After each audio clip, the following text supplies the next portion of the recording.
नमस्कार, मैं हूं साजिद हुसैन। जब जब लोकसभा चुनाव में वोटिंग प्रतिशत घटा है या फिर वोटिंग प्रतिशत बढ़ा है तो राजनीतिक पार्टियों में जो है उतार चढ़ाव देखने को मिला है। कई दफ़ा ऐसा हुआ है कि जब वोटिंग प्रतिशत घटा है तो जो सत्ताधारी जो पार्टी है उन्हें भारी नुकसान उठाना पड़ा है। आपको बता दें कि 5 दफ़ा ऐसा हुआ है कि जब वोटिंग प्रतिशत घटा है तो सत्ताधारी जो पार्टी है उसकी कुर्सी चले गई, उनकी सरकार चले गई और विपक्ष की जो पार्टियां हैं उनकी सरकार आई है। अब आपको लोकसभा चुनाव 2024 का समय है, दूसरे चरण के लिए मतदान हो चुका है और मतदान का प्रतिशत जो है वो पिछला लोकसभा से काफ़ी कम है, यानी 2019 से कम है दूसरी चरण में। हालांकि अभी कई चरण बाकी, 8 चरण में मतदान होना है, 6 चरण के लिए मतदान होना बाकी है। आज इस लोकसभा चुनाव 2024 में किसकी सरकार आएगी और सरकार आएगी किस पार्टी की सरकार आएगी, और ये जो वोटिंग प्रतिशत है कम होना और उसका उतार चढ़ाव का असर कितनी राजनीतिक पार्टियों पर कितना पड़ेगा।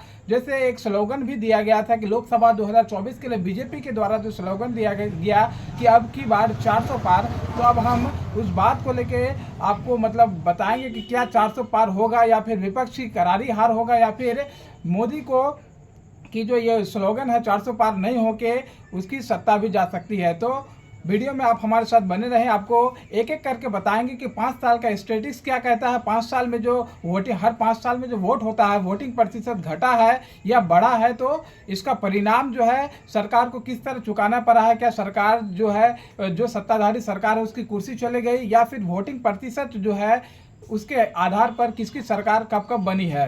तो वीडियो में आप हमारे साथ बने रहें। आपसे रिक्वेस्ट है अगर हमारे चैनल पर नए हैं तो चैनल को सब्सक्राइब कीजिए और आपको ले चलते हैं हमारे उस स्टेटिक्स के और जिसमें आपको समझाने का प्रयास करेंगे कि अब की बार 2024 में किसकी सरकार। पिछले जो 5 साल लोकसभा चुनाव का वोटिंग प्रतिशत है वो आपको समझाने का प्रयास करेंगे कि लोकसभा चुनाव में जब वोटिंग प्रतिशत कम हुआ या बढ़ा तो उसका फायदा राजनीतिक पार्टी को कितना मिल पाया और कितना मिला। हम बात करेंगे 1999 की। 1999 में वोटिंग प्रतिशत था 59.99। ऑलमोस्ट अगर इसको प्रतिशत को मतलब पॉइंट को हटाया जाए तो ऑलमोस्ट 60% वोटिंग पोलिंग हुआ था। यानी 1999 से लेकर 2004 जिस वक्त बीजेपी की सरकार थी और उस वक्त अटल बिहारी वाजपेयी जो हमारे देश के प्रधानमंत्री थे, तो उस वक्त जो है 1999 में वोटिंग प्रतिशत था 59.99। ऑलमोस्ट 60% वोटिंग का पोल हुआ था पूरे देश में और उस समय बीजेपी को 182 सीट मिला था, कांग्रेस को 141 मिला था और अदर को 32 सीट मिला था। और मैंने उसके बाद बीजेपी जो है अपनी सरकार बनाई 182 सीटों के साथ और अटल बिहारी वाजपेयी उस समय देश के प्रधानमंत्री बने थे। एक बार फिर गौर कीजिए कि उस समय वोटिंग प्रतिशत था 60% वोटिंग प्रतिशत था। उसके बाद जो है अटल बिहारी वाजपेयी जो है उस समय प्रधानमंत्री बने। उसके बाद फिर 2014 में चुनाव हुआ और 2014 के चुनाव में भी जो है उसके बाद 1999 के बाद 2004 में चुनाव हुआ। 2004 में जो है कांग्रेस की सरकार आई तो उस समय वोटिंग प्रतिशत देखिए कि 1999 में वोटिंग प्रतिशत था 60% और 2004 में वोटिंग प्रतिशत घटा है यानी 58.07, ऑलमोस्ट 59%, यानी वहाँ 60 था या 59 था। 1% जो है वोटिंग घटा है और 1% वोटिंग जैसे घटा है तो देखिए सत्ताधारी जो पार्टी थी उसकी सरकार चले गई और कांग्रेस जो है 145 सीट लेके आए और बीजेपी 116।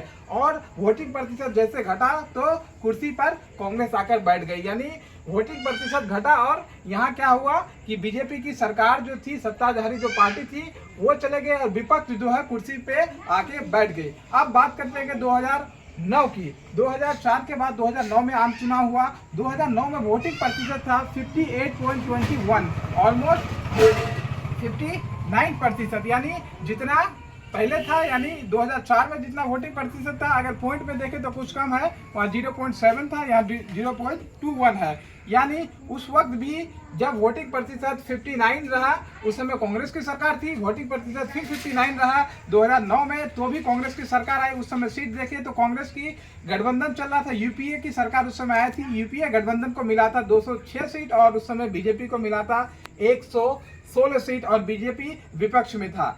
उसके अलावा फिर 2014 में वोटिंग प्रतिशत हुआ, वोटिंग हुआ आम आम चुनाव हुआ 2014 वो समय है जहां जिस वक्त नरेंद्र मोदी देश के प्रधानमंत्री बने थे। अब 2014 की अगर प्रतिशत की बात कर रहे हैं तो उस समय 64.44% जो है मतदान हुआ था, यानी ज्यादा हुआ था। मतदान जो है पहले से ज्यादा हुआ, और ज्यादा होने के कारण क्या हुआ कि सत्ताधारी पार्टी जो थी यूपीए की सरकार चली गई, और उस समय 2014 में मोदी की सरकार आई, और उस समय बीजेपी 282 सीट लेके आई और बहुमत के साथ अपना सरकार बनाया। और उस समय विपक्ष को 64.44% जब वोटिंग हुई थी तो उस समय कांग्रेस को मात्र 44 सीट मिला था। उसके बाद 2014 के बाद जो है फिर वोटिंग हुआ 2019 में। 2019 में वोटिंग प्रतिशत जो है था 67.14, ऑलमोस्ट 68% मतदान हुआ, यानी मतदान अधिक हुआ।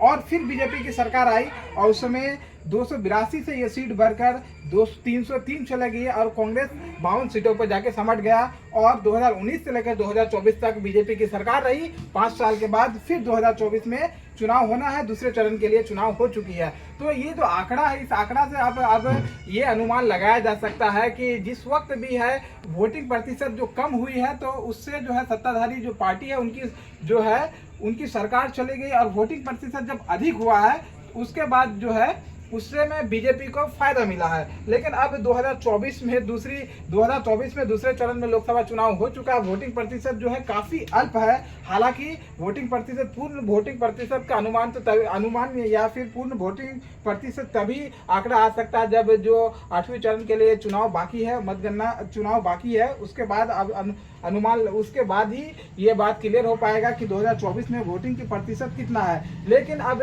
इस बात से आंकड़ा में ये समझ सकते हैं कि जब वोटिंग प्रतिशत जो है वो घटा है तो सत्ताधारी पार्टी की सत्ता चली गई है। यहाँ तक कि जो इतिहास देखा जाए 1951 में जो है भारत की जो पहला